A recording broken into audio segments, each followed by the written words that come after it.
My sales wasn't very good, right? But so in June, I was really at the down point where I was about to give up. But I also no money, correct? Because this is the first time that I sort of turned down a deal. In the short span of June to August, I remember the momentum that I did brought me about $500,000 in terms of commission as well.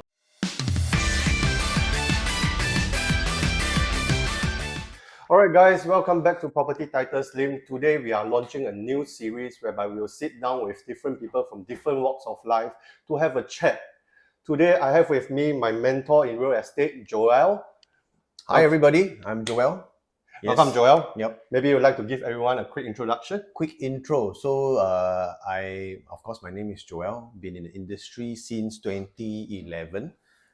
Personally, I know Titus back from secondary school days lah. So Mary Stella. Yes, Mary Stella, and 20 over years. 20 over years, right? Yeah. A long time, But sort of, was it I was a senior or something like that? Yeah, right? yeah, my senior. 1 year senior, correct. So yeah, I mean, of course, we went our different ways. We have done. Personally, I was in real estate for this last 13 years lah. Since 2011. Of course, I'm building a team, and so of course, that's the reason why also Titus has decided to come on board to join us lah, right? For the real estate also. So how are we going to do this, Titus? We're going to ask each other a series of questions, quick fire. Oh, quick fire means what? You ask very fast, I have to very fast reply lah. Something like that. Cannot think too much. Oh, cannot think too much. Yes. Okay. So who start first? What question you start first lah. You the boss. First, okay, so maybe I ask you first, Titus. So out of so many professions, why do you decide to do real estate? Sian of corporate life lah. Okay, wait. That's one of the reasons. Okay. But I think I'm turning 40. I keep building things for other people. Build for the company, build for the banks. So what I want to do really is to have a chance to build something for myself. Oh. Okay, maybe and a very personal reason is I want to retire my wife. And real estate is an industry that can let me achieve that. So why I ask this question is, then why do you decide to join me, right? Or JLD, right? What's the reason you choose us? So, you know, right, the exam process is very long. Yes. Almost 6 months. Yes. So when I thought of signing up, I actually wanted to speak to you. But I was thinking that, haven't passed, speak to you, waste my time. Waste time. Okay. Yeah, so I went to take the exam. But along the way, I spoke to several people. Oh. So they were just telling me, I was asking them, why join you? So their answers to me were very interesting. They tell me, oh, you come and join me, and you do along the way. If you don't know, you ask me, I will guide you. I was like, okay. So when I passed this year, right, I spoke to you. So what I'm able to see, the whole group is slightly different from what I hear because of the value that we are able to bring customer. And in my short couple of months, I'm able to observe that, from the way that we do things, we can really help customers save 300,000 to 400,000 in certain projects instead of just going and blindly buying what they like. Our job here is to help them to not overpay for any example, Titus, since you are saying that the customer overpay by 3 to 4. Any example of this that you are talking about?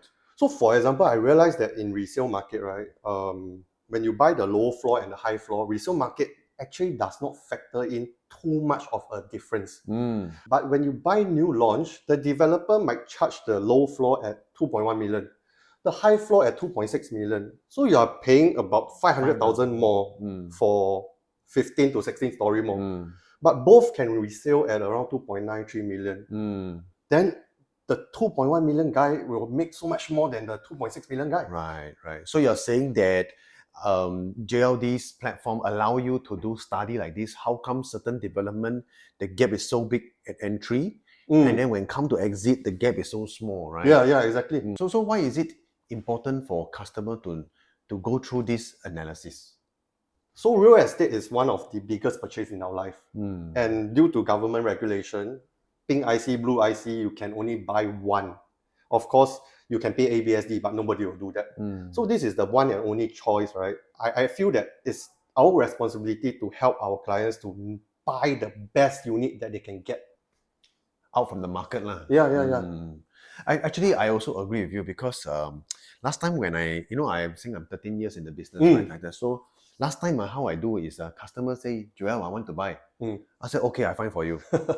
Then I find already, I give him 3, 4 selection. He said all the one. So I find another 3 to 4 to send him. So it's just really what just Product search lor. and send. Last time it's really like that because we don't have access to all these tools. It's just a little bit inside here how we find, right? Whether the facing good or not and stuff. But I think today with how developers are working, how they are behaving, how our own sellers and buyers are behaving, we are able to find that gap where we can put our customers at the correct part, you see, at the safer part of the gap. And today it has resulted in a lot of the customers, especially the people from JLD or maybe even our peers, right? When they employ strategies like that, actually it really set the customer up for something much bigger. What I'm trying to say is you imagine by right, they can retire with another $1-2 million more. Just by this simple strategy that we employ, right? But because they did not choose to, or we did not have the access to this type of information to, sometimes the customer just give up the chance like that. And it's really quite sad to see sometimes. Okay, good. So My turn. your turn. Okay, good. Come. So Joel, you say you have been in the industry for 13 years. Yes. But I 30 do years. observe in the recent 2-3 years, your team exploded to over 100 people. What happened? What happened? Okay, very good question. Because basically I was a salesperson all the way. I only mainly focus on my own sales. So much easier, right? No need to care about other people. But only in COVID 2020, right, I onboarded my first 3 people. I still remember back then. One of them was my friend. I know her first, and then she brought along 2 other people. So she felt that the way I did my sales was quite interesting, or the way I did was something that's aligned with her. Sort of like how you say, like the value that we bring. So when I shared with her that, and she found that it aligned with the way she wanted to do her sales, that's the first so-called people that I onboarded. But ever since then, right, I started to be a little bit more active, and I realized, time is ticking. That time about 2020 means I was 36 years old. So I was asking myself, when I hit 40, I become lao uncle already. I don't know whether got people will follow me or not. So in my mind is this: if these 3 people who are younger than me by a lot, they can trust me. In my mind, it triggered or ignited an image that I can have a group of young people that can actually reach out to the masses out there, right, on how we believe sales or real estate transactions should be done. So that's why from the 3, eventually because I was active, right, so I start to tap on all their problems. They share with me their problem, and it's my responsibility to find a solution for them, right?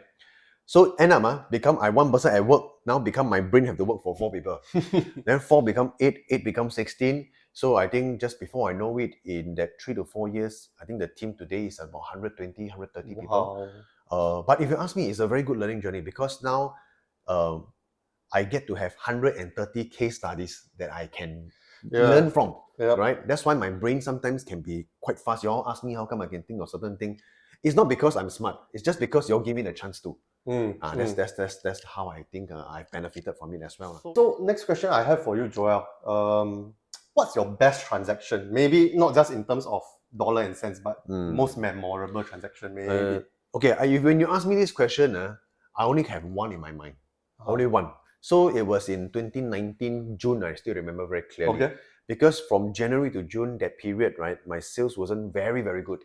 Right, I wasn't even past the 100,000 mark. Very little. So, in fact, to be frank, it's very, very little. Not even enough if I go and do a proper job. But so in June, I was really at that down point where I was about to give up. So one customer came in, because I was still constantly reaching out. One customer then reached out to me and said that, Joel, I have already negotiated a purchase. I just thought that I'll let you go and do. So nice, right? So he do all the job. He do all the negotiation. He want to buy his second floor. He stay first floor. He want to buy second floor for his son investment. So he said, I really negotiated. I know the closing price. Can you just take the check, go so that you can earn the commission? So nice. So the commission back then was about 13,000. 1-3. And that time, like I said, sales wasn't very brisk for me, right? So I don't know. But if in normal people, usually they will say what? Take and do lah. Yeah, for sure. So I said, okay. Of course, I jump at the chance. I take. But when I was collecting, when I collected on the way down to collect the check, right, I was just thinking one thing first. Now, of course, the deal is here, but I'm just thinking whether is this really the right deal for the customer. So I decided to give him a call first before I really reach his place. I call him and I say that, actually, since you have already decided to buy this property, how about let me just, since you already decided, I just want to go through one more time to see whether is it really the best solution for you or the best choice for you. If not, maybe if can, maybe there's other alternative. I may want to go through with him. That period 2019, because this property is a resale property, all the resale property is stagnated one. Yep. Right? But of course, nobody know COVID was to come later lah. But because as a resale, especially the owner there, they are trying to sell high. Right? I mean, it's normal. The sellers are trying to sell. So I only worry that he has a bit of overpaying there. But I also no money, correct? So I was thinking really torn in between. But in the end, I decided to just sit down with him and really go through. So after going through, I told him that actually with the same amount, he can actually go for a new launch instead. So that was my first new launch actually. In the end, he decided, he held on to the check. He didn't pass me. He said, tomorrow, let's go down to the show flat. Then, true enough, the next day, he actually booked his so-called show flat unit and he paid full cash some more. Now, why is it important for me is because this is the first time that I sort of turned down a deal and really tell him what I felt was good for him. Okay. And eventually, because of this, he bought it. The commission was close to double it. Okay. Double the nothing. Now, it's not about the commission for me. It's How more much about... did customer make? Okay, so that's the interesting thing. So he bought at about 1+ million. Okay. He sold it about 1.3 million. 1.3, 200 1.2 plus 1.3 lah. So to me, it's a big win because the cost he come out is very low also, to be honest.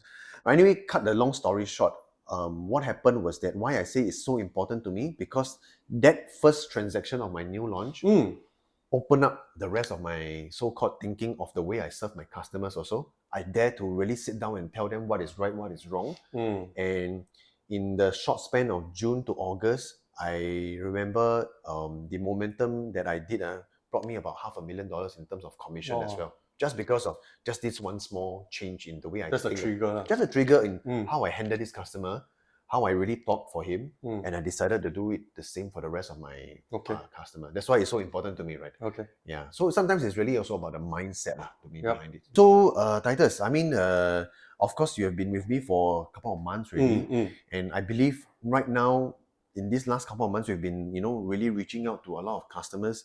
So actually I get a lot of customers always asking me one thing, Joel, the prices right now is quite crazy lah. I mean, I think all of us will agree right now. So when the customers think that the prices are so high, then we as the agents, right, we also want to help them to understand, yes, this is really happening. So what kind of advice will you have for these customers when they first thought, wow, how to do anything, the prices are so high now. So what will you tell these people here? So definitely prices is very high. It's something that I think we cannot control. In fact, when I went to Chuan Park, I look at it 2.5, 2.6 per square feet. I was thinking this kind of price really can buy, man. But I look around all other areas, 2.7, 2.8. This is the price of the today's market. So I went to another development where I look at that high floor, 2.6 per square feet. I was just thinking whether really can buy this unit. And that got me started to look deeper. And when I look deeper, I realized, hey, actually in the same stack, there's another unit, lower floor, going at 2,001 per square feet. Oh, wow, big difference. Total difference of around 400,000 in terms of purchase price. Wow. So yes, despite it being lower, but this 2,100 per square feet saved my client 400,000. What this means for the client is eventually when he wants to sell, he has a lot more margin as compared to the high floor person, right? To sell. That high floor person maybe sell 3 million in order to make 2 to 300,000. My client just need to sell around 2.8 million. My client makes 800,000. Yeah, so I think it's important not to just look at the absolute price, but in terms of holistically, what is in the neighborhood, what is in the development, whether there's value buys for our clients. Right. That's totally so true, right? Because a lot of us, we always see what is happening on the macro view. But of course, it takes a little bit more time, effort, and direction to really go deeper. And I think that's the reason why you are enjoying this job also, correct? Not? Yeah, of course. Okay, good. So Titus, so far, what do you like about being in this industry? The money. Money. No, kidding. Haven't earned enough to talk about the money. Money who don't like, everybody like. Yeah. So what I enjoy most is being able to help my clients with one of the biggest purchase in their life. What I mean by this, right? If you have watched my toilet video, Okay. I went in and bought a 2-bed, 1 bath. Because I was scared that extra bathroom cost me almost 100,000 more. Okay. 100,000 for bathroom, who want to buy? Yep. Never buy. And this 100,000, the extra bathroom, it actually gained extra 250K. So learning from my experience, I think it's also my responsibility right now to help my clients, right, to understand that, hey, how do we look at things in a correct perspective? Don't look at it as 100,000 bathroom, but what are some of the potential upside in terms of growth, or even in terms of installment? I think the breakdown was $200 per month for the extra bathroom. I wasn't able to see that. I was just focused on the 100,000. Right now, I enjoy a lot that I'm able to put myself in a position to help my clients navigate through this overwhelming information in real estate. When they make this decision. Okay, very good. So Joel, as an experienced agent, what's your view on the prices now? Prices are definitely high one today. Why I say so is because if you look at what has been done so far, right? You go to Woodlands. Have you seen the per square foot there? Norwood 2,000 plus. 2,000 plus, right? You go to say Jurong, it's how much? 2003, 2002. Some even pay 2008 for it, Yeah. So it's crazy prices for so far out the location some more, right? Yeah. Location important, yes or no? So in fact, if you look at like Woodlands, why price high is because even the 1 bedroom there, right, is already $1 million dollars. This so-called Kasia, which is at Loyang there, right? Changi area, right? It's already what? Also 1 million plus. So all these are the furthest end one. Still got Jurong. The Jurong one also got people hitting 1 plus to $1.2 million for just the 1 bedroom, my goodness. So if you ask me prices high or not, I will say definitely it's high. But maybe I also want to ask you this question, Titus. For the people who go to this type of location to buy a 1 bedroom, what type of buyers do you think they are? I think usually they are investors. Usually are investors who will go to this type of place, they have some spare cash, they will buy the this type of investment units, correct? So that's why to them, why are they looking at all this? Because to them it's a good deal. The quantum is good and everything. Just that the location, no choice, it's far out. But if you really look closely, our job enables to do what? Enable us to actually really dive deep one. And this is important because if the customer do not know this, they will end up overpaying money. What do I mean? Today, do you know that even in the CCR Orchard Road, Orchard Road, Okay. can you imagine Orchard Road? The same type of size one, 1 bedroom style one, is only going at 1.14, and it's a brand new one somehow. Then buy Orchard lah. So now you have Orchard 1.14 versus all your Loyang, Jurong, Woodland also at 1 plus over million, 1.2 million. Now these two both also for investment. We talk investment means must rent out, right? Yes. So both same price, both rent out. Can I ask you, now in this sense, right, which one actually does it make more common sense for the customer today? Orchard easier to rent. Easier, ma. In future, both want to resell at 1.3, 1.4. Which one easier? Orchard. Also Orchard. So that's the reason why, right, our job is so important. We have to know all these things. We have to be sensitive to the market. And we know that, if let's say my investor have another choice, instead of Woodland, can he go Orchard? Yep. Instead of Loyang, can he go Orchard? So that's the type of so-called choices we want to bring up for our customers to consider as well. Okay. Right? Don't you think it's safer for them? Of course. Yeah. So Joel, before we end, any words for our viewers? So I think for all of us out there, right, we can never control or we can never 100% be 100% accurate, right, in what's going to happen tomorrow. But all I can say is that given our current situation, all we need to do is to really make sure that we do our best in terms of the homework, in terms of our preparation. And then end day, just make sure one thing, that when you are out there, make sure your decision is based on facts and figures. I think that's really as good as you can actually do in terms of buying a property really. Okay. Right? And of course, if can, always run through your so-called analysis with a professional. I think that's the best way because like what we have been through today, we also can provide different types of insight for you to help you better make your decision as well, right? So I think that's the type of info maybe I can want to be able to provide you guys also. Okay, guys, thanks for watching. Be sure to follow me on my social and follow Joel on his social as well. Do like, share, and subscribe, and we will see you in the next episode. God bless.